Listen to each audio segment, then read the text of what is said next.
ॐ सहनाववतु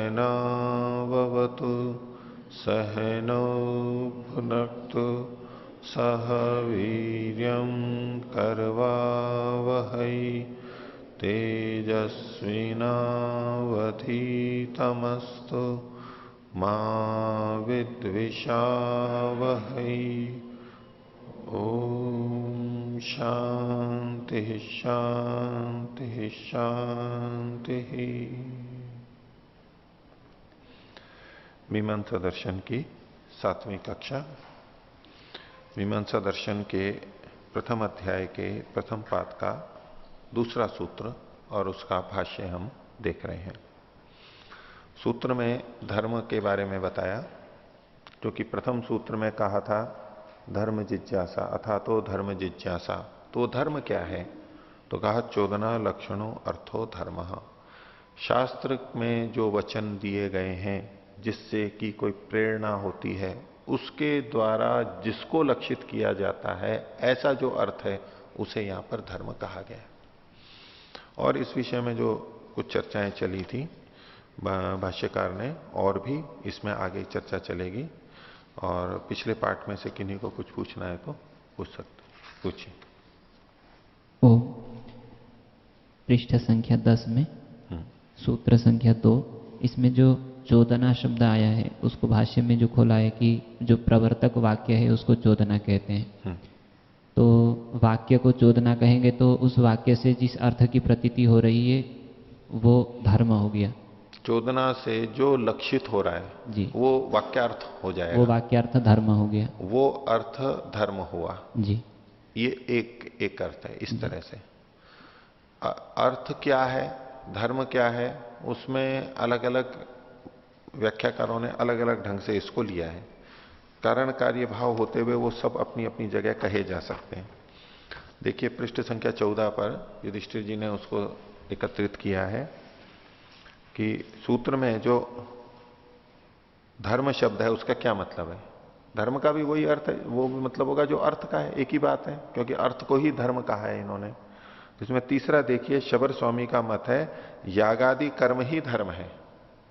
कर्म, यागादि कर्म, वो क्रियाएं और उनका एक तरह से कहो तो अनुष्ठान, उन कर्मों का करना ये धर्म है। ठीक है, एक ये बात हुई। लेकिन प्रभाकर के मतानुयायी क्या बोलते हैं?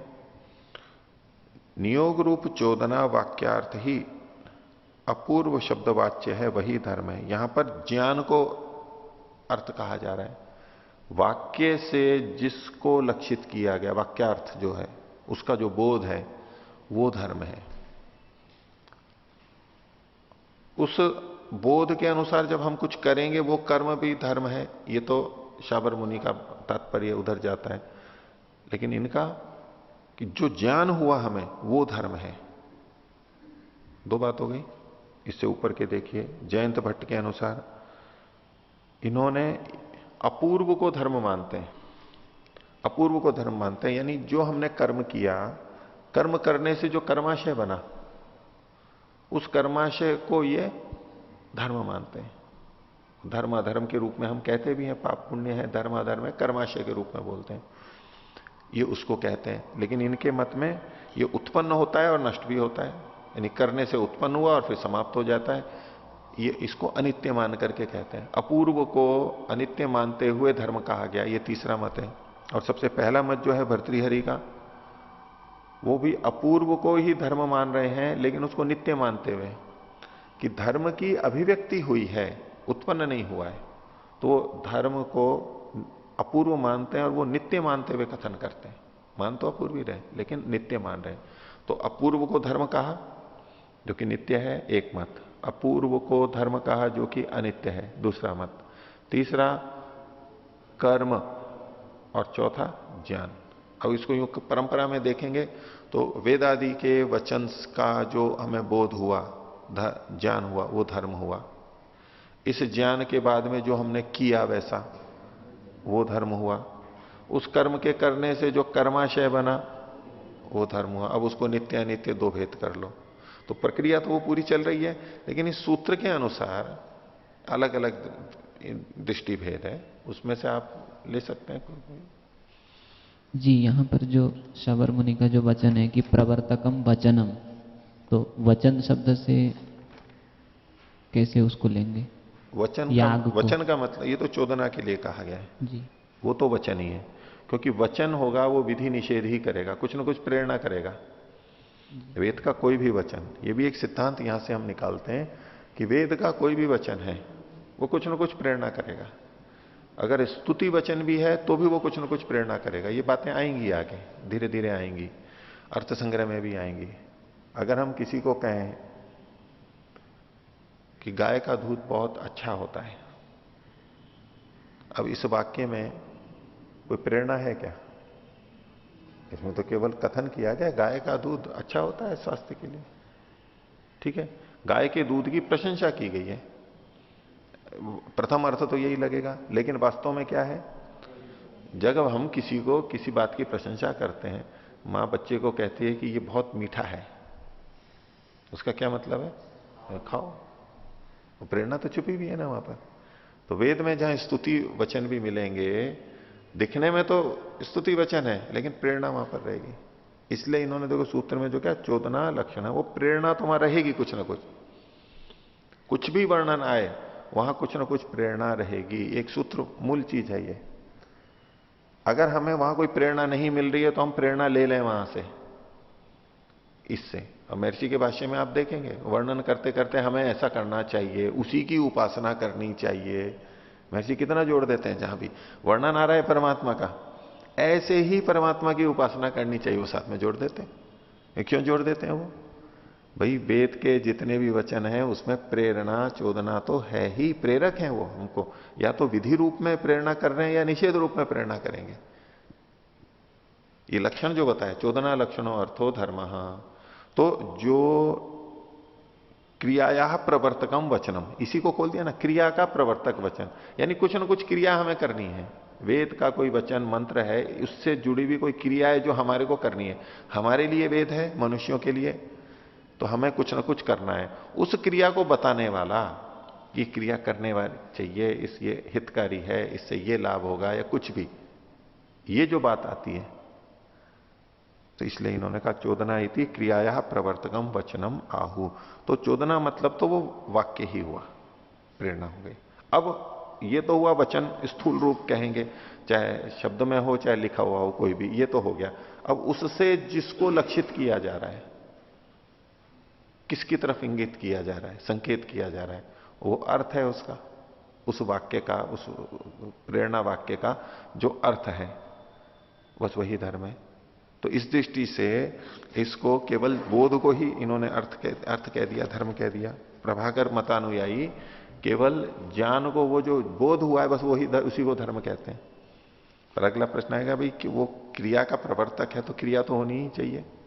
वो तो ज्ञान ज्ञान हुआ, केवल अर्थ हुआ उसकी क्रिया, और फिर क्रिया के आगे फिर वो कर्माशय भी जोड़ लेते हैं। तो इसको थोड़ा खुला रखिए, इसमें इन्होंने लिखा है ठीक है अपने उसमें, हाँ ठीक है। और बोलिए।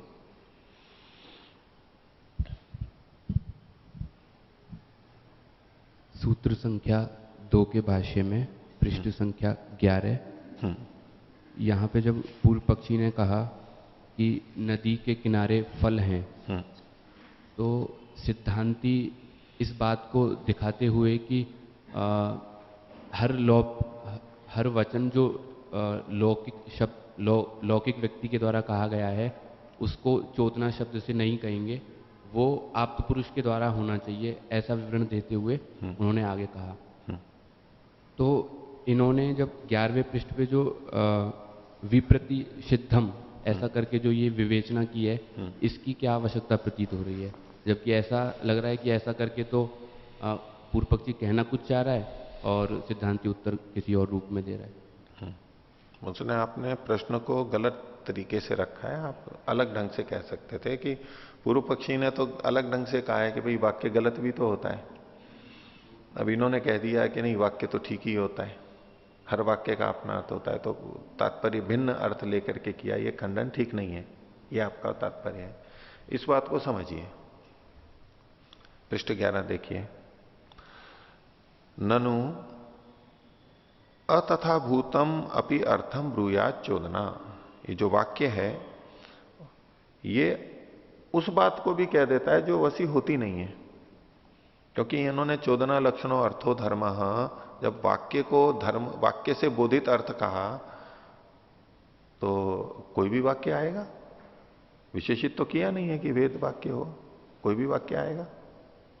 और पूर्व पक्षी वाक्य मात्र के लिए कह रहा है, अर्थात पूर्व पक्षी के इस आक्षेप से क्या निकल के आएगा कि वाक्य गलत अर्थ को भी बताता है, बताता है ना।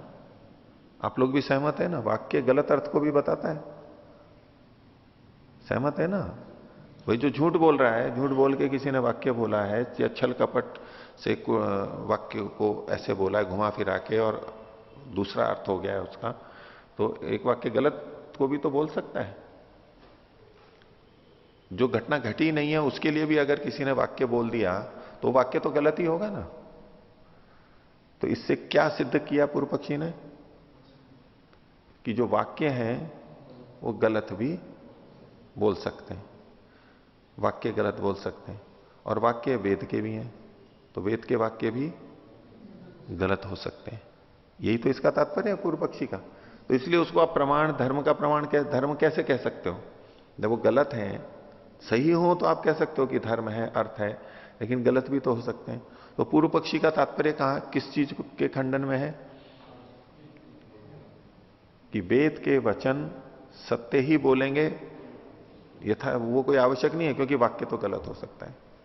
अच्छा, ये कहते हुए पूर्व पक्षी ने एक प्रमाण का प्रयोग किया है, अनुमान प्रमाण का प्रयोग किया है।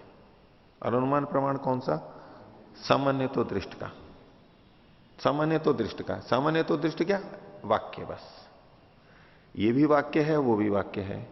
देखो ये वाक्य गलत भी होता है, नद्यास्तीरे फलानी संति, ये गलत भी होता है। ये वाक्य है, देखो ये भी वाक्य है वेद के, ये भी गलत हो सकते हैं वाक्य होने से। ये सामान्य तो दृष्ट अनुमान का प्रयोग किया इसने, गलत है, सिद्धांति उसी को सिद्ध करना चाह रहा है। लेकिन उसका आरोप क्या हुआ, हर वाक्य, यानी वाक्य गलत भी हो सकता है।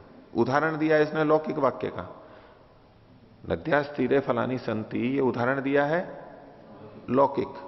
लेकिन इसका प्रयोजन क्या है, किसको खंडित करना चाहता है, शास्त्रीय वेद वाक्यों को खंडित करना चाहता है। ठीक है, पूर्व पक्षी की मंशा स्पष्ट हो गई ना। अब वाक्य देखिए, ननु अतथा भूतम अपनी अर्थम ब्रूयात चोदना। उदाहरण, यथा यत किंचन लौकिकम वचनम, कोई भी लौकिक वचन, नद्यास्तीरे फलानी संति, खुद कह रहा है लौकिक वचन, इति तथ्यम अपनी भवती वितथम अपनी भवती, ऐसा होता है। तो ये जो उदाहरण दिया, इस उदाहरण को देख के, लौकिक उदाहरण को देख करके ये वाक्य मात्र में ये दोष या शंका उत्पन्न करवा रहा है।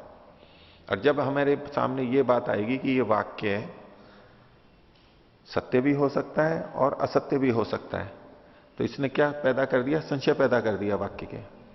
जिस वाक्य को प्रमाण मान करके हम धर्म को समझ रहे थे, अर्थ को समझ रहे थे, उस वाक्य पे इसने संशय पैदा करवा दिया, व्यभिचार पैदा कर दिया।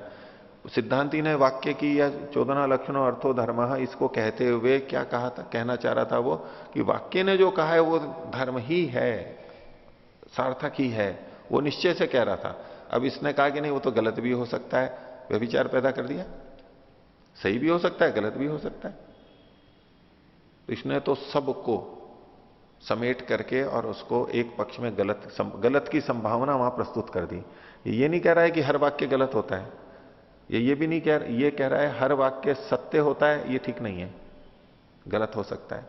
क्योंकि अभी तक जो सिद्धांति ने बात रखी उससे इसके मन में प्रश्न उठ गया, भाई वाक्य तो गलत भी होते हैं, प्रेरणाएं तो गलत भी होती हैं, हो गया। अब सिद्धांति का लक्ष्य क्या है, सिद्धांति करना क्या चाहता है, वो कहना चाह रहा है कि वेद के जो वाक्य हैं वो गलत नहीं है, वो पूरे ठीक है। हाँ, लोक के वाक्य गलत भी हो सकते हैं, सही भी हो सकते हैं, इसको वो स्वीकार कर रहा है।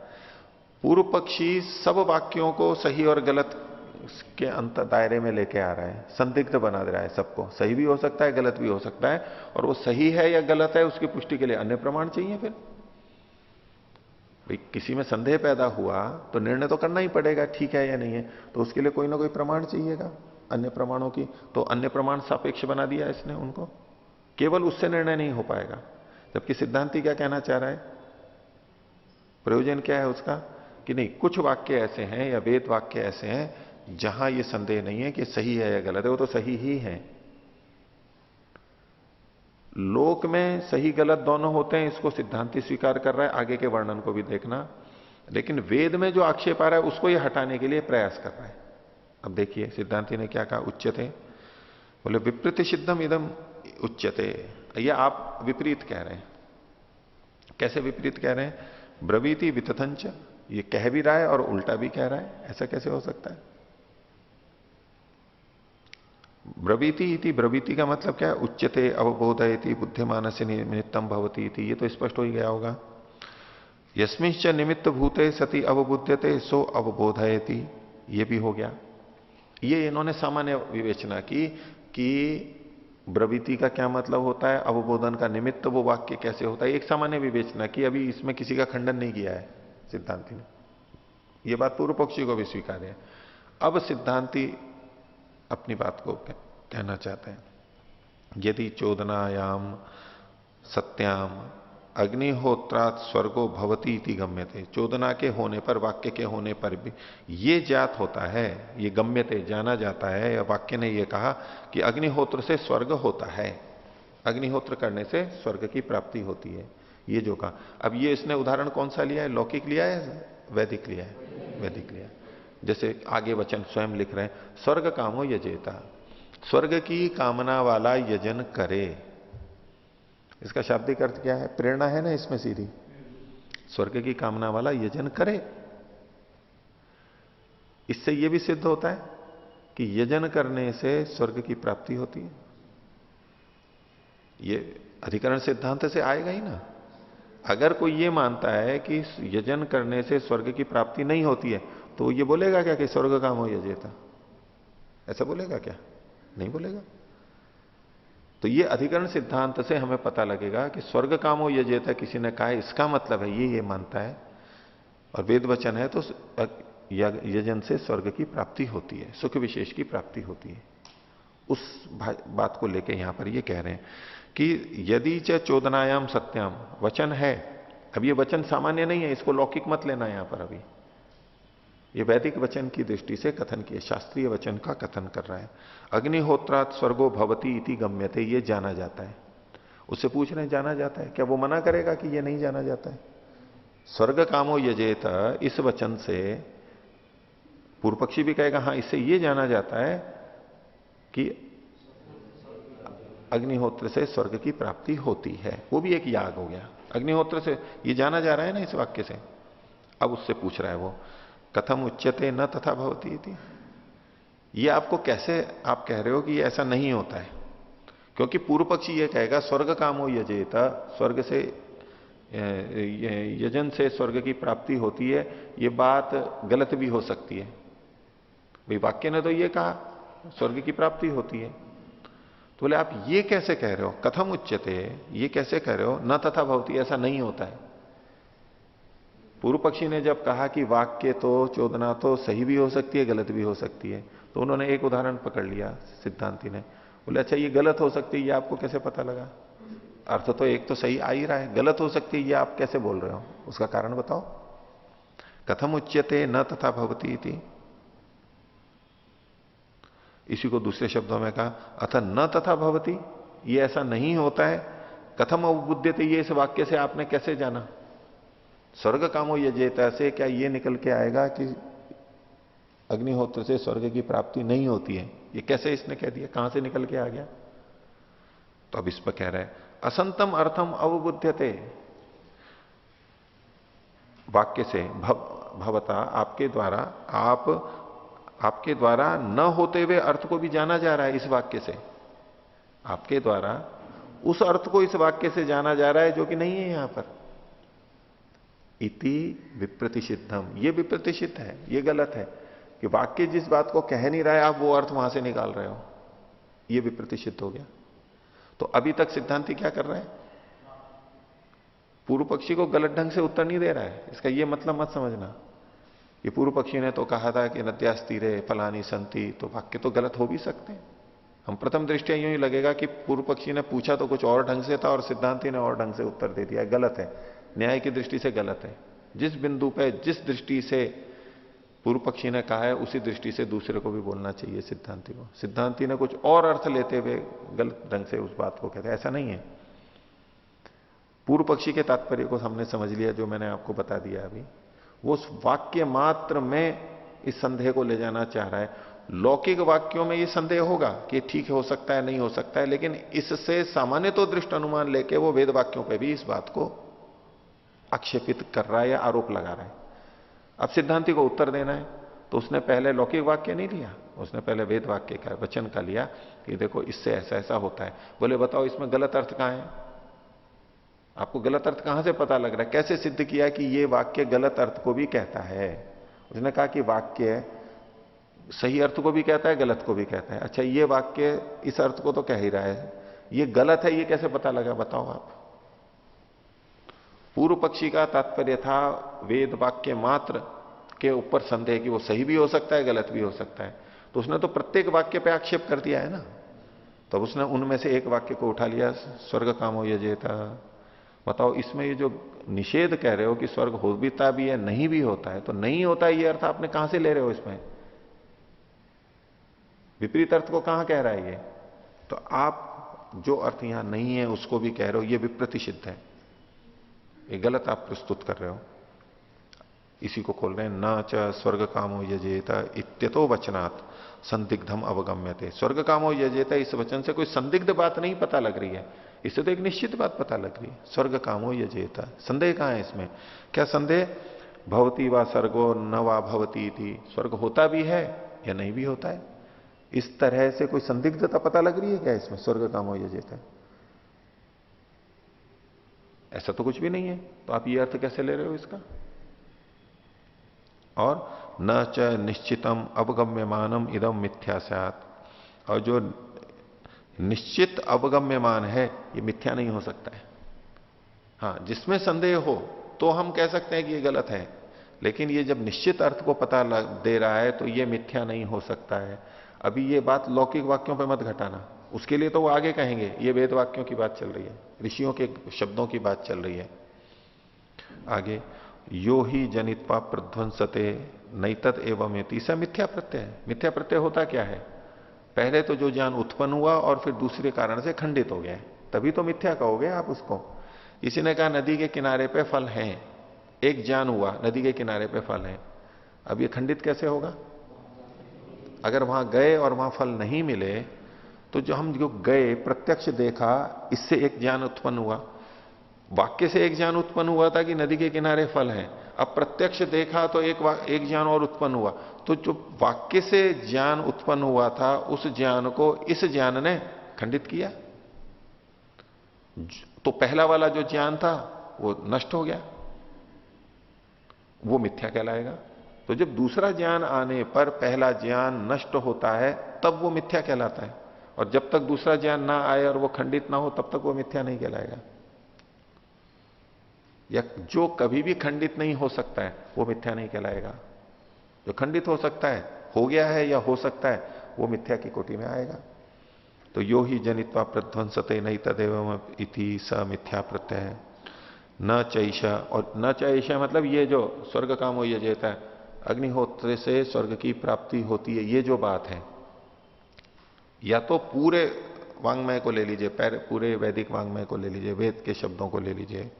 न चैषा कालांतरे दूसरे समय में, पुरुषांतरे दूसरे मनुष्य में, अवस्थांतरे भिन्न अवस्था में, देशांतरे भिन्न स्थान पे, वह विपरीयति विपरीत नहीं होता है, ये मिथ्या नहीं होता है। अब कहीं तो भी बताओगे कि मिथ्या हो रहा है, कहां कहे नहीं जी यहां तो सत्य हो रहा है, दूसरी जगह इस प्रयोग को करते हैं तो मिथ्या होता है, नहीं वहां भी नहीं हो रहा है। किसी भी प्रयोगशाला में देख लो, किसी कोई भी व्यक्ति करके देख ले, यही आएगा, एक ही निष्कर्ष आएगा। विज्ञान भी तो यही मान के चलता है, यही तो कसौटी है। एक वैज्ञानिक ने अनुसंधान किया और बोला ऐसा ऐसा होता है, वो मान्य नहीं होता है। वो वैज्ञानिक भी खुद भी एक बार करने से निर्णय नहीं निकालता है, कई बार करता है, यहां करता है, वहां करता है, फिर दूसरे मनुष्य भी करते हैं, उनसे भी ऐसा ही परिणाम आता है।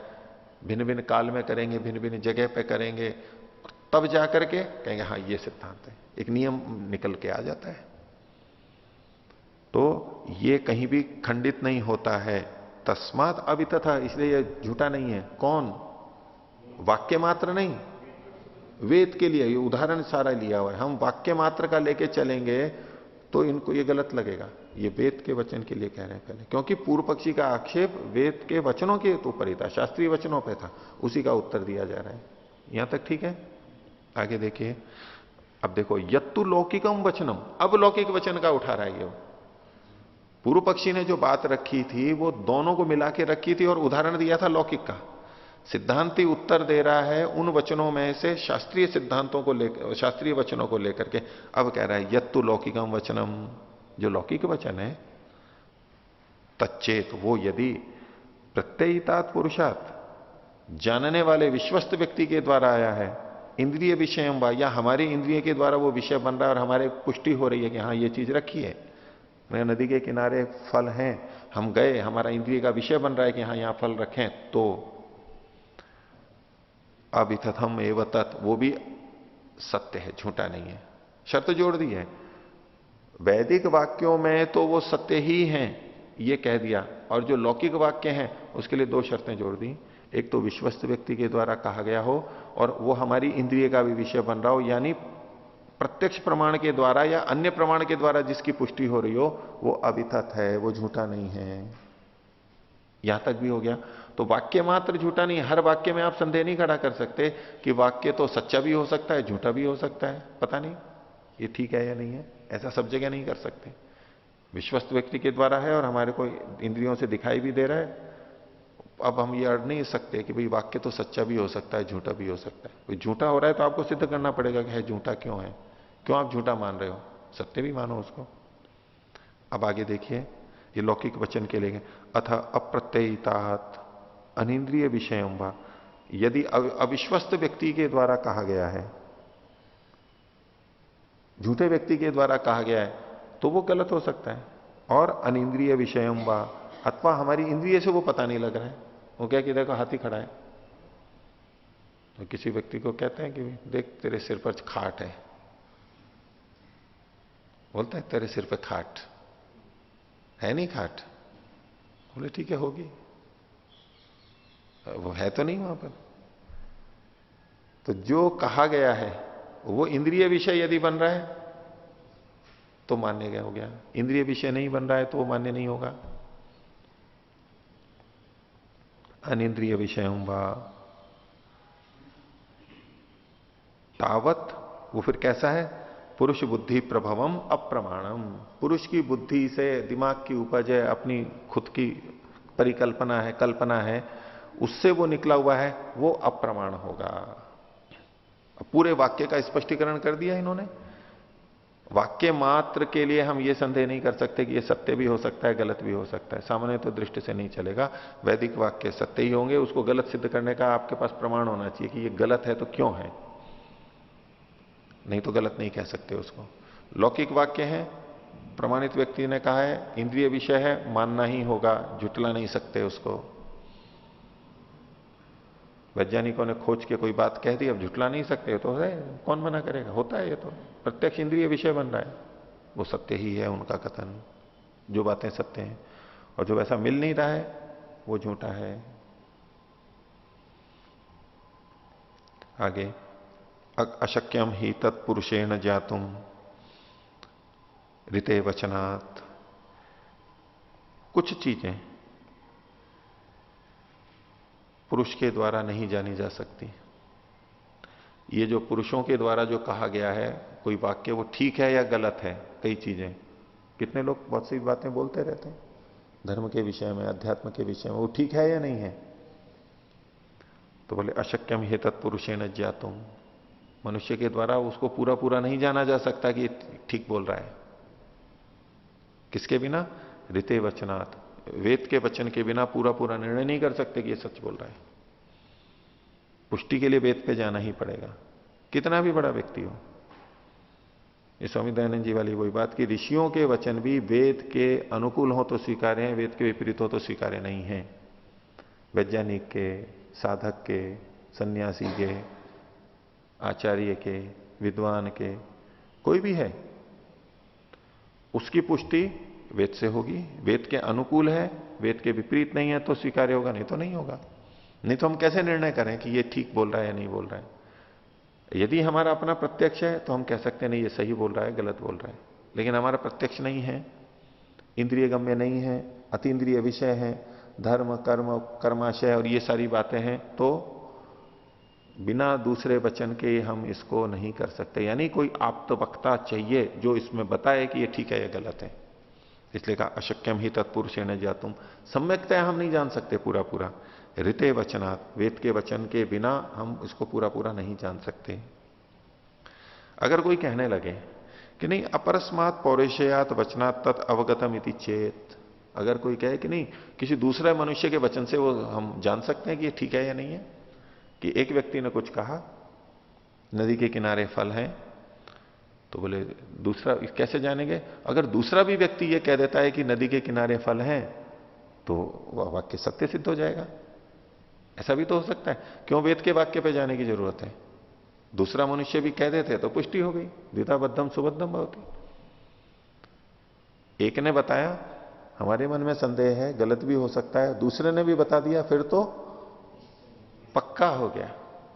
यही तो मानेंगे ना सामान्यतः, उस पर करें। देखो अपरस्मात् पौरुषेयाद वचनात्, दूसरे पुरुष के वचन से, मनुष्य के वचन से, तद अवगतम इति चेत, उससे वो जान लिया जाता है, ऐसा यदि कोई कहे तो बोले तदपि तेनैव तुल्यम, ये जो दूसरे मनुष्य ने कहा है वो भी तो वैसा ही है, संदिग्ध वाक्य है, वो 100% प्रमाणित थोड़ा है।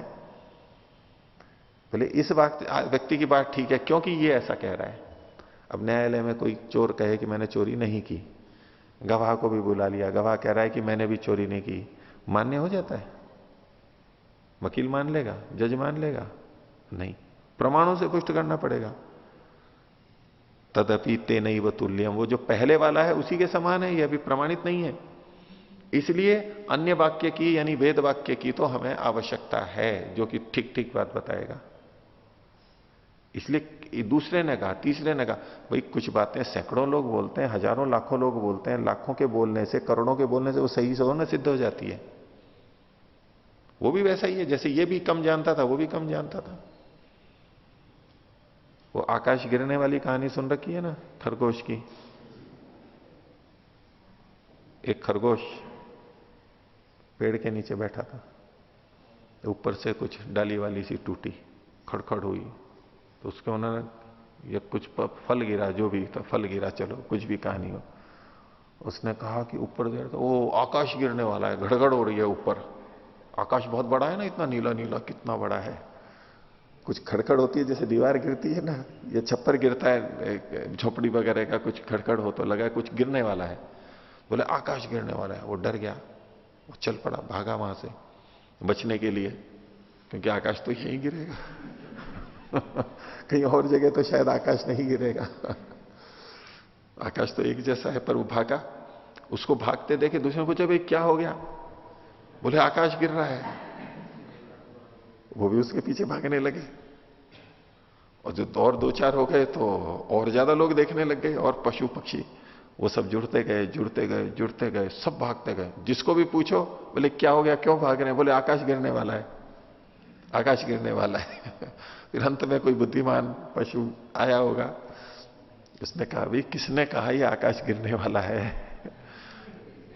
तो बोले कि उसने आगे वाले ने कहा था उसको पूछे किसने कहा था? बोले उसे आगे वाले ने कहा था। अंत में वो खरगोश आगे आगे भाग रहा था। बोले खरगोश ने कहा था। बोले तुम्हारे को कैसे पता लगा आकाश गिरने वाला है?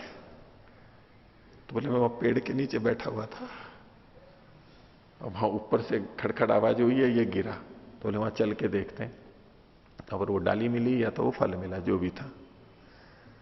तो एक व्यक्ति ने कुछ कहा है, वो सत्य है, हो भी सकता है नहीं भी हो सकता है, लौकिक वचन की बात है। दूसरे भी उसको कह रहे हैं, इससे ये सिद्ध नहीं होता कि वो है ऐसा। वो तदपि तेनैव तुल्यम, वो दूसरा भी तो अप्रामाणिक है, पूरी तरह प्रामाणिक नहीं है। आ गई बात यहां तक? नैवम जातीयकेषु अर्थेषु पुरुष वचनम प्रामाण्यम उपैति। इस प्रकार के अर्थों में, किस प्रकार के अर्थों में? धर्म के विषय में, अनिंद्रिय विषयों में, भूत भविष्य वर्तमान में, सूक्ष्म व्यवहित विप्रकृष्ट में, इन चीजों के अंदर, और खासतौर से धर्म अध्यात्म के संबंध में पुरुष वचन प्रामाण्य नहीं हो सकता है। कोई मनुष्य कहे कि भाई ऐसा होता है। अब धर्म के बारे में, अध्यात्म के बारे में इतनी भिन्न भिन्न मान्यताएं ना, जिसके मन में आया जो बोले चले जा रहे हैं। ऐसा होता है, आत्मा ऐसा है, परमात्मा ऐसा है, मुक्ति ऐसी होती है, जिसको चाहे जो बोल रहा है। भाई इन विषयों में मनुष्य प्रमाण नहीं हो सकता, उसकी सामर्थ्य ही नहीं, वो जान ही नहीं सकता है। हाँ, वेद के अनुसार अगर है, वेद में वैसा लिखा है, ईश्वर के द्वारा कहा गया है, तो वो मान्य हो सकता है, नहीं तो नहीं। नैवम जातीय केशु अर्थेशु पुरुष वचनम प्रामाण्यम उपयति। क्यों?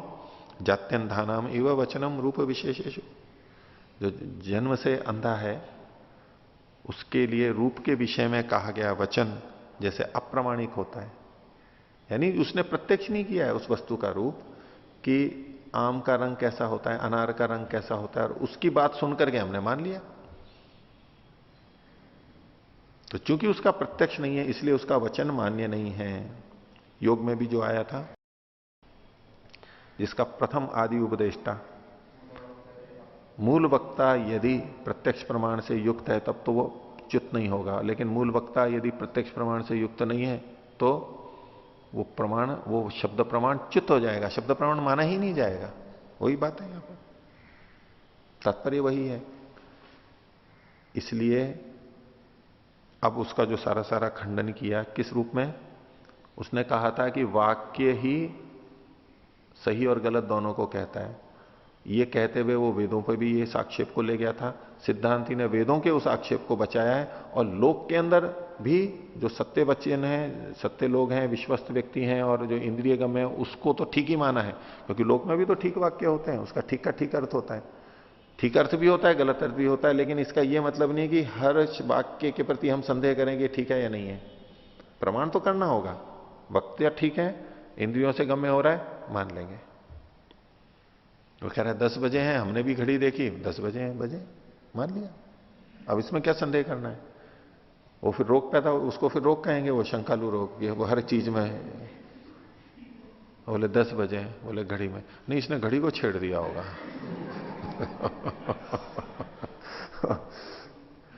बोले नहीं मैंने तो नहीं छेड़ा, मैं तो आपके सामने हूं। नहीं मैं थोड़ी देर के लिए बाहर गया था, उस समय मैं बदल दिया होगा। अब ये तो आशंका, तो शंका विष है। आयुर्वेद में एक शंका विष कहा गया है। विष मतलब तो जहर होता है, शंका को भी एक विष की तरह से कहा गया है। जैसे कि सांप के काटने पर बहुतों को मृत्यु हो जाती है, जबकि वो विष नहीं होता है उसके अंदर, सब सांपों के अंदर। वो मर कैसे जाते हैं फिर? उसने सोच लिया कि सांप ने काट लिया और अब मैं मरने वाला हूं, मैं बचूंगा नहीं। वो अपने डर से, भय से, शंका से, उसी से मर जाता है, उसी से परेशान हो जाता है। और जब उसको बता दें इसमें तो जहर ही नहीं था, हाँ मैं भी सोच रहा था कि लेकिन शुरू में तो शंका होती है, उसको शंका विष कहते हैं। शंका भी हमारे को नाश करने में कारण बनती है, और ये मनोरोग का रूप ले लेती है आगे चल करके। लेकिन जहां उचित है वहां हमने प्रमाण से देखा, शंका का निवारण हो गया, मान लिया। ये स्वाभाविक स्वस्थ मनुष्य के लिए यही प्रक्रिया चलती है। यहां तक हो गया? अब तो कोई प्रश्न नहीं है, पूछना है किसी को? आगे पूछो। ये जो भी बातें चली पूर्व पक्ष और सिद्धांत के बीच में, तो ये क्या दोनों ऐसे जो वेद की वाणी है वो सत्य मान के चल रहे या सिद्धांति मान के चल रहे? सिद्धांति ऐसा मान के चल रहा है। पूर्व पक्षी तो उसको सामान्य वाक्य मात्र सामान्य रूप से ले रहा है। हाँ, तो जैसे वेद का उदाहरण देके जब अपनी बात रख रहा था कि ये सत्य हो सकता है, तो उसको तो जब वो वेद की वाणी सत्य नहीं मानता पूर्व पक्षी, तो फिर कह सकता था कि यहां पे भी संदेह होगा करके? हाँ, नहीं कह नहीं सकता था, उसको पूछ लिया पहले।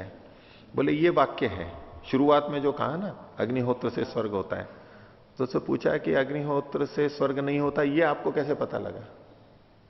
दूसरे से पूछा। अगर उसके पास उत्तर होता तो बता देता। वो क्या उत्तर दे सकता है कि अग्निहोत्र से स्वर्ग नहीं होता है? आप दे दो पूर्व पक्षी की तरफ से ना। वो अगर ऐसा मानता है कि वेदवाणी को नहीं जानता, मतलब सत्य है या नहीं? वेदवाणी को सत्य नहीं जानता, लेकिन ये वाक्य तो गलत है ये उसने कैसे जाना? अगर वेदवाणी सही है या वो नहीं जानता तो गलत है ये कैसे जान लिया उसने? जैसे लोक में कहेगा। ये तो सामान्य तो दृष्ट है, ये सामान्य तो दृष्ट नहीं होता है। वो पूछेगा कि लोक में आपने एक आगे आएगा, आगे आएगा। लोक में जैसा है वैसा वहां है, ऐसा नहीं है। उदाहरण देंगे यहां पर, खुद आएगा, ये बिंदु आगे आने वाला है, वहां स्पष्ट हो जाएगा। अभी ये प्रकरण चल रहा है, अभी रुको, अभी चर्चा समाप्त नहीं हुई है इनकी। तो देखिए पृष्ठ 12 पर सबसे नीचे वाला अनुच्छेद, तो मीमांसा दर्शन के प्रथम अध्याय के प्रथम पाद का दूसरा सूत्र, उसका भाष्य हम देख रहे हैं। अब पूर्व पक्षी इसके अंदर बोल रहा है क्या? ननु अविदुषाम उपदेशो न अवकल्पते। बोले ठीक है, जो अविदुष, जो विद्वान नहीं है उनका उपदेश नहीं कहलाएगा। यानी उपदेश तो सत्य लोगों का ही होगा, उपदेश तो सत्य लोगों का ही होगा। बोले कि जो विद्वान नहीं है, ठीक है, उनका वचन उपदेश नहीं कहलाएगा। मान लिया, इसने मान लिया, पूर्व पक्षी ने इस बात को मान लिया कि जो विद्वान नहीं है उनका वचन उपदेश नहीं कहलाएगा। ठीक है। अब आगे कहते हैं उपदिष्टवंतश्च मनवादय। मनुवादियों ने उपदेश किया है। मनु महाराज ने जैसे मनुस्मृति कहा, मनुस्मृति में उपदेश दिया है, बहुत सारा निर्देश दिया है, प्रेरणा दी है, करना चाहिए नहीं करना चाहिए। तो बोले उपदिष्टवंतश्च मनवादय, मनुवादी बहुत से मनुष्यों ने, ऋषियों ने उपदेश दिया है। तस्मात् पुरुषः संतो विदितवंतश्च, इस कारण से हमें यह पता लगता है कि वो पुरुषः संत, पुरुष होते हुए यानी मनुष्य होते हुए, विदितवंतश्च, वो जानते भी थे। चूंकि उन्होंने उपदेश दिया है, इससे पता लगता है कि वो जानते भी थे। जो जानता है उसका कथन ही उपदेश कहलाएगा, नहीं तो नहीं कहलाएगा। इन्होंने उपदेश दिया, इसका मतलब है वो जानते थे, ऐसा वो खुद भी मानते थे। ठीक है। जो पुरुष थे मनुवादी, उन्होंने, वो पुरुष होते हुए इसको जानते भी थे। यहां एक आगे चर्चा चलेगी कि वेद पौरुषेय हैं या अपौरुषेय हैं, मनुष्यकृत हैं या अमनुष्यकृत हैं, या मनुष्यकृत नहीं है। तो आगे वो अपौरुषेय सिद्ध करते हैं। ये काफी लंबा प्रकरण चलेगा, क्योंकि शब्द प्रमाण के ऊपर बात चल रही है, तो ये भी विवेचना आती है। उस तरह की विवेचना और दर्शनों में नहीं मिलेगी। इसका कुछ भाग निरुक्त के अंदर भी आता है, वहां भी लगभग वैसे ही पक्ष विपक्ष रख करके चर्चा की गई है, लेकिन यहां एक अलग ढंग से वो प्रकरण आगे आएगा। तो ये जो पौरुषेय पौरुषेय बोल रहे हैं, उसको अपौरुषेय के साथ में भी जोड़ेंगे, विवेद अपौरुषेय हैं। तो ये जो पुरुष वचन था, वो जानने वाले भी थे और उन्होंने बात को कहा है। अब चूंकि उन्होंने उपदेश दिया है, इससे पता लगता है कि वो जानते थे। उपदेश से ही पता लग गया कि वो जानते थे। और कोई उपदेश दे रहा हो तो ये पता लग जाता है ना, ये ऐसा समझता है कि मैं जानता हूं, तभी तो उपदेश दे रहा है ना। कोई ऐसा व्यक्ति होगा जो उपदेश तो दे रहा है लेकिन यूं सोचता हो कि मैं जानता नहीं हूं, फिर उपदेश दे रहा है। अगर कोई उपदेश दे रहा है तो इसका सीधा मतलब क्या है? कम से कम उस विषय में वो अपने आप को ये समझता है कि मैं जानता हूं, नहीं तो उपदेश ही कहां से निकलेगा उससे। या हम दे देते हैं कभी ऐसा भी, हम जानते नहीं है और फिर भी उपदेश दे देते हैं। तो इसके लिए उदाहरण दे रहे हैं, यथा चक्षुषा रूपम उपलभ्यते, नेत्रों से रूप का ग्रहण होता है। एक सिद्धांत हो गया। ये कैसे पता लगता है? इति दर्शनाद एवं अवगम्यते, पुरुष के द्वारा जब देख लिया जाता है, देखा जाता है, तो देखने से पता लगता है कि नेत्र से देखा जाता है। नेत्र से देखा जाता है, ये कैसे पता लगा हमारे को? देखने से ही तो, न्याय दर्शन में ऐसा ही तो आया था, ऐसे ही तो। जिसके चक्षु इंद्रिय किसको कहेंगे? जिसके द्वारा देखा जाता है, जिससे देखा जाता है, जिससे सुना जाता है, वही चक्षु है, वो श्रोत्र है इत्यादि। तो इति दर्शनाद एव अवगम्यते, तो हमें पता लगता है कि पुरुष में जो मनुष्य हैं, इन्होंने उपदेश दिया है और उन्होंने उपदेश दिया है, इसका मतलब है वो जानते थे। अब पूर्व पक्षी की व्याप्ति देखो, एक तो ये व्याप्ति है कि जो जानता है वो उपदेश देता है। ठीक है, जो जानता है वही तो उपदेश देगा, और जिसने उपदेश दिया है इसका मतलब है वो जानता है। जिसने उपदेश दिया है इसका मतलब है वो जानता है। तो मनोवादी ने उपदेश दिया, इसका मतलब वो जानते थे, और जानते थे, जानने वालों के वचन है तो गलत नहीं हो सकते, वो पूरे प्रामाणिक मानने चाहिए। पौरुषेय वचन, पूर्व पक्षी सिद्धांति ने अपौरुषेय वचन को, वेदादि वचनों को पूरी तरह से ठीक माना। अब वो वहां से उठा करके यहां पर लगा रहा है, जनसामान्य का नहीं, लेकिन जो जिन्होंने उपदेश दिए हैं उनके वचन तो पूरे पूरे मान्य होंगे, ये पूर्व पक्षी अपनी तरफ से रख रहा है। उस वेदों वाली बात को औरों में भी पूरी तरह घटा रहा है, इसको व्यापक बना रहा है। अब इसका उत्तर सिद्धांति दे रहा है, उच्चते उपदेशा ही व्यामोहाद अपि भवंती। ये जो उपदेश हैं ये व्यामोह से, व्यामोह मतलब अज्ञानता से भी होते हैं उपदेश। तो वो उपदेश कर तो रहा है लेकिन गलत जानता है वो कहता है ऐसा करो ऐसा करो, उसको पता ही नहीं है कि ऐसा करने से लाभ होगा या हानि होगी। हानि होती है वो उसका रहे लाभ होगा। तो उपदेश तो व्यामोह से भी होते हैं। इसलिए किसी का उपदेश है, इससे ये नहीं पता लग जाता है कि वो विद्वान है, उस विषय में जानता है, ये कोई व्याप्ति नहीं बनती है, सिद्ध नहीं होता है। पूर्व पक्षी ऐसी व्याप्ति बना रहा था। तो बोले उपदेशा ही व्यामोहादपि भवंती। तो ये जो मनवादी के उपदेश हैं या पौरुषेय हैं उसमें भी व्यामोह हो सकता है, अल्पज्ञता से, प्रमाद से वहां गलत चीजें आ सकती हैं, ये एक संभावना। देखो महर्षि दयानंद वाली बात बिल्कुल जो कि तो है। व्यामोहाद अपि भवंती मतलब ये बुद्धि प्रभाव जो है, पुरुष बुद्धि प्रभाव वाली जो बात कही थी, दिमाग की उपज है, वो गलत भी हो सकती है।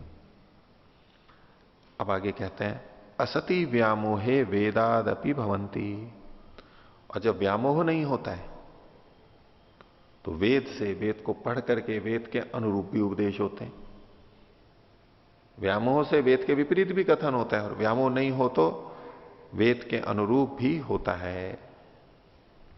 आगे अपीच पौरुषेयाद वचनात् एवं अयम पुरुषो वेद इति भवति प्रत्यय। किसी पौरुषेय वचन को, किसी मनुष्य के वचन को हमने सुना, उससे क्या ज्ञान होता है हमें?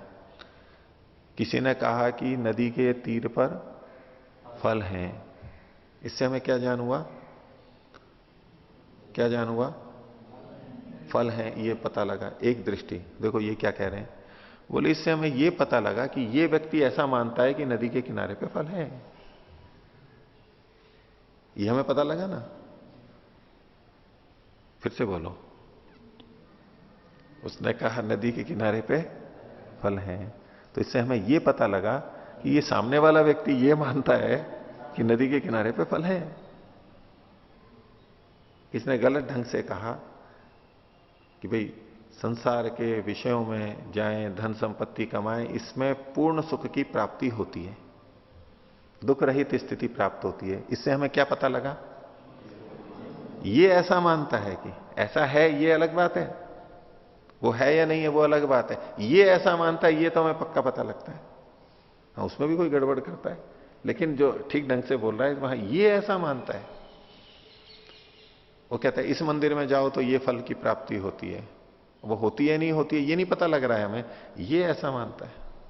देखो वाक्य क्या है कि अपीच पौरुषेयात वचनात्, किसी मनुष्य ने कोई वचन कहा है तो उससे एवं अयम पुरुषो वेद, ये विपरीत अल्पविराम में लिया हुआ है, इन्वर्टेड कोमा में, एवं अयम पुरुषो वेद, ऐसा ये मनुष्य जानता है, इति भवति प्रत्यय, ये ज्ञान होता है। वास्तव में तो इतना ही ज्ञान है। हम सोचें कि इसने कहा है ये ठीक है, ये जो कह रहा है इसका जो वाक्यार्थ बोध है वो ठीक है, ये हमारी जल्दबाजी होगी। वो ऐसा जानता है। आगे यहां भवती इति प्रत्यय है अल्पविराम, न एवं अयम अर्थ, एवं अयम अर्थ इति न, इसमें न को इति के बाद में हम अन्वित करेंगे। एवं अयम अर्थ, इसको विपरीत अल्पविराम में ले लीजिए। एवं अयम अर्थ, ये ऐसा है, इति न, ये नहीं बोध होता है, ये प्रत्यय नहीं होता है वास्तव में। किसी ने कोई वाक्य कहा तो एवं अयम पुरुषो वेद, ये ज्ञान होता है, ना कि एवं अयम अर्थ, ये वस्तु ऐसी है, ये नहीं बोध होता है, ये वस्तु ऐसी है। अब मान लीजिए 100 रुपए का कागज हो, नोट हो, दूसरा कह रहा है 1000 का है, एक कह रहा है 100 रुपए का है, तो क्या पता लगेगा?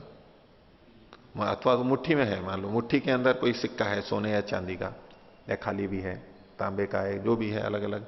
एक कहता है इसमें सोने का सिक्का है, दूसरा कहता है चांदी का सिक्का है, तीसरा कहता है ये है, तो इसका क्या मतलब हुआ? वो ऐसा मानता है।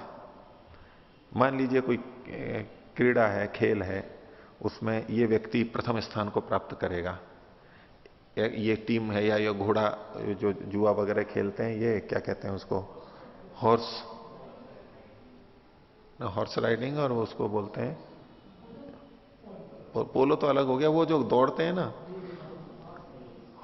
तो उसमें वो जुआ वगैरह लगाते हैं, वो कहते हैं कि ये वो इस जुए इस घोड़े पे लगाता है दाव, वो उस पर लगाता है।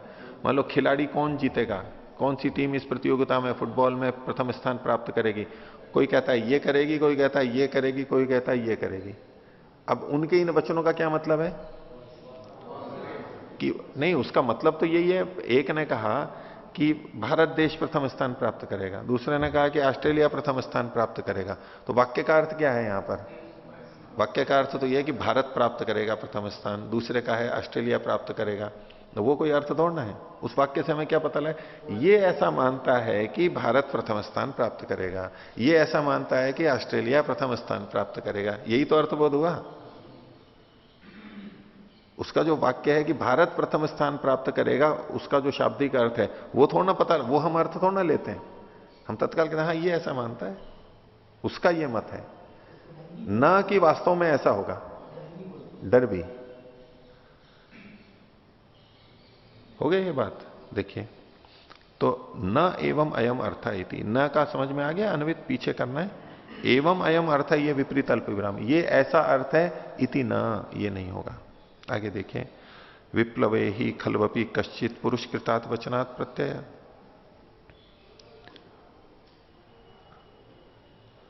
नहीं, विप्लवते ही खलवपि कश्चित पुरुष कृतात् वचनात् प्रत्यय। पुरुष के द्वारा किए गए वचन से ज्ञान कभी कभी विप्लव भी हो जाता है, च्युत भी हो जाता है। किसी मनुष्य ने जो कहा हमेशा वैसा ही हो, ये नहीं होता है, नहीं भी होता है। लेकिन न तो वेद वचन से मिथ्यात्वे किंचन प्रमाणमस्ति, लेकिन वेद वचन के मिथ्या होने में कोई प्रमाण नहीं है। मनुष्य का वचन तो मिथ्या होता है, ये हमें प्रत्यक्ष देखा जाता है, लेकिन वेद वचन मिथ्या होता है, इसमें कोई प्रमाण नहीं है। अब देखिए वचनों को, चोदना को दो अलग अलग दृष्टि से देख रहे हैं। पीछे से सारा देखिए, एक लौकिक और एक वैदिक। सामान्यतः व्यक्ति क्या कहता है कि भाई वेद में ऐसा ऐसा लिखा है, ऐसा तो होता ही नहीं है, इसलिए यह गलत है। भाई अभी नहीं हो रहा है, वो कहता है कि एक होता है तो दिखाओ हमारे को तो मानेंगे, वो एक शैली है। दूसरा है कि भाई वहां लिखा है ऐसा होगा, नहीं होता है, इसमें क्या प्रमाण है आपके पास में? उससे प्रश्न कर रहे हैं साथ में, ये गलत है, इसमें क्या प्रमाण? आपने कैसे माना कि ये गलत है? तो न तो वेद वचन से मिथ्यात्व किंचन प्रमाणम अस्ति, एक सूक्ति है यहां की। वेद इनकी ये वेद को पूरा प्रमाण मान करके कथन करते हैं, और उसी की सिद्धि में सारा प्रयत्न करेंगे पूरे दर्शन के अंदर। ये जो वेद वचन है ये कैसे ठीक है, क्यों यहां पर अर्थ ठीक है, भिन्न भिन्न जो प्रसंग आएंगे। न तो वेद वचन से मिथ्यात्व किंचन प्रमाणम अस्ति। अब देखिए पूर्व पक्षी फिर कह रहा है, ननु सामान्य तो दृष्टम, बोले सामान्य रूप से ये देखा जाता है। सामान्य तो दृष्ट शब्द भी है वाक्य की दृष्टि से भी, नहीं तो सामान्य तो दृष्ट अनुमान भी ले लेंगे। सामान्यतः ये देखा जाता है क्या, पौरुषेयम वचनम वितथम उपलभ्यते अल्प विराम। पुरुष का वचन झूठा होता है, गलत होता है। वचन साम्याद इदम अपनी वितथम अवगम्यते, वचन के साम्य से ये भी गलत झूठा सिद्ध हो रहा है। पुरुष का वचन गलत देखा जाता है, वो वचन गलत होता है, वेद के वचन भी तो गलत, वेद के भी तो वचन ही है, तो वो भी गलत हो सकते हैं। ये सामान्य तो दृष्ट अनुमान का प्रयोग कर रहा है। सिद्धांत कह रहे हैं नहीं, ऐसा नहीं है। क्यों? अन्यत्वात, भिन्न होने से। वचन सामान्य से ऐसा नहीं होता है, वो लोक वचन है, ये वेद के वचन है, ये भिन्नता है। न ही अन्यस्य वितथ भावे अन्यस्य वै तथ्यम भवितुमर्हति अन्यत्वादेव। एक के गलत होने से दूसरे के भी गलत होने की बात सिद्ध नहीं होती है, भिन्न होने से। नहीं देवदत्त से श्यामत्व यजदत्तस्यापि श्यामत्व भवितुमर्हति। देवदत्त सांवले रंग का है, इससे यजदत्त भी सांवले रंग वाला हो ये सिद्ध नहीं होता है। बोले देवदत्त सांवले रंग वाला है, ये भी मनुष्य है। बोले यजदत्त भी मनुष्य है, तो जो मनुष्य होता है वो सांवला होता है, ये तो कोई बात नहीं हुई, क्योंकि भिन्न है, अन्यत्व है। आगे अपि च पुरुष वचन सामर्थ्याद वेद वचनम वितथम इति। हाँ, और पुरुष वचन के साधर्म्य से वेद वचन गलत है, ये अनुमान व्यपदेशात अवगम्यते, ये आपने जो सिद्ध भी किया है तो ये अनुमान के कथन से किया है। अगर आप मान भी लें, अभ्युपगम से बोल रहा है, खंडन तो कर ही चुका है, कि अगर अनुमान आप कहो भी कि वचन मात्र से वेद के वचन भी झूठे हो सकते हैं, तो ये आपने अनुमान प्रमाण का प्रयोग किया है, अनुमान से सिद्ध की है बात। और प्रत्यक्षस्तु वेद वचन ही न प्रत्यय, और वेद के वचन से साक्षात प्रत्यक्ष हो रहा है हमारे को, वचन लिखा है वहां से यार सीधा पता लग रहा है। न च अनुमानम प्रत्यक्ष विरोधी प्रमाणम भवती, जो अनुमान है, जो प्रत्यक्ष का विरोधी अनुमान है, वो प्रमाण नहीं कहलाता है। अनुमान वही सिद्ध होता है जो प्रत्यक्ष के अनुकूल हो। ये भी एक वचन है, न्याय दर्शन के अनुरूप ही बोल रहे हैं। ये परस्पर एक दूसरे के सिद्धांतों को स्वीकार करते हुए चल रहे हैं, न्याय दर्शन का उल्लंघन नहीं करेंगे ये भी। यद्यपि ये न्याय दर्शन का विषय नहीं है, इसका विषय न्याय दर्शन नहीं है, लेकिन चूंकि ये एक परंपरा के ग्रंथ हैं तो उन सबका ये प्रत्यक्ष परोक्ष रूप से उपयोग करते रहते हैं। तो न च अनुमानम प्रत्यक्ष विरोधी प्रमाणम भवती, जो प्रत्यक्ष का विरोधी हो वो अनुमान प्रमाण नहीं होता है। तस्मात चोदना लक्षणों अर्थो श्रेयस्कर है, इसलिए चोदना लक्षण जो अर्थ था वो श्रेयस्कर है, वो हितकर है। ऐसा ही हमारे को करना चाहिए। वही बात। अब पीछे जो हमारा था चोदना लक्षणों अर्थो धर्म, धर्म की जगह पे यहां क्या शब्द पढ़ दिया इन्होंने? श्रेयस्कर है। बाकी सब कुछ वैसा का वैसा है। उस सूत्र की भूमिका में उन्होंने क्या कहा था? स ही निश्रेयसेन पुरुषम संयुनक्ति प्रतिजानी वहे, वो निश्रेयस से संयुक्त कर देता है, कल्याण से युक्त कर देता है, उसे धर्म कहते हैं। तो यहां धर्म की जगह निश्रेय शब्द पढ़ दिया। श्रेयस्कर, हाँ, श्रेयस्कर शब्द जो श्रेय को करने वाला है, कल्याण को देने वाला है, कौन है? वो धर्म है। अब जब ये कहा तो इस पर फिर चर्चा चलेगी आगे, और आगे देखेंगे। आज का पाठ इतना ही रखते हैं। प्रणाम।